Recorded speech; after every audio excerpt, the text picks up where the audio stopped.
Good evening, everyone. This first poem is called Mother Noir, and I'd like to dedicate it to Anita McLaughlin, who's sitting right there. Mother Noir. Mother loved her garden of roses more than her own children. I know this sounds harsh, but she told me so herself once over a slice of berry pie she had made fresh that morning.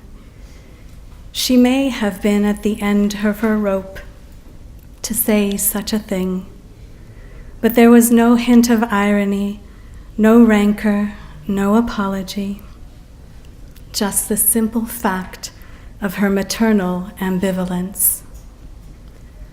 All the years she wore someone else's clothes, she always carried a mending kit, as if she might need a needle and thread to stave a sudden rush of liquid disappointment.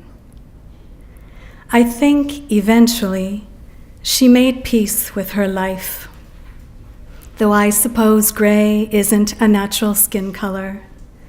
Nothing a little rouge, a little lipstick couldn't fix. Nothing a few stitches couldn't bring together.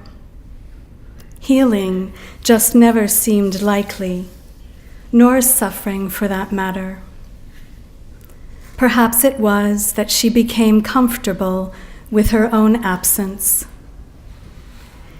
In her end days, she repeatedly asked for her apron, as if she might need it, as if there was one last thing she might do for us, the roses she grew, the children she said she despised, the poisonous berries she used to make her pies.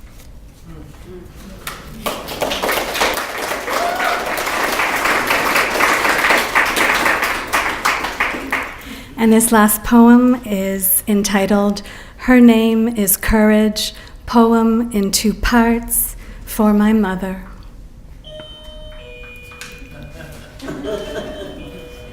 One. On the day he died, all she could think of was snow. How the smudged sky blurred the horizon, as if the earth refused to distinguish itself from heaven. It had been a dreary autumn. Already, winter promised to be bitter. 2. Her world was measured on the same scale as the magnitude of his seizures. If autumn meant the end of the world, winter was black ice respite from war, post-apocalyptic. Even the sky was frayed at its edges. No comfort would come in spring's reticence, masquerading as wildflowers among the grasses, the lover of trees gone missing.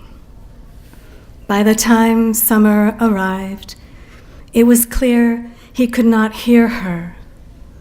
Only then did she abandon all wagers. He had never been one to linger in long goodbyes or prayers. They belonged to her, she who endured the incessant din of longing, something of the changing seasons in us. She who remembered the country they inhabited together, whose language only they could speak.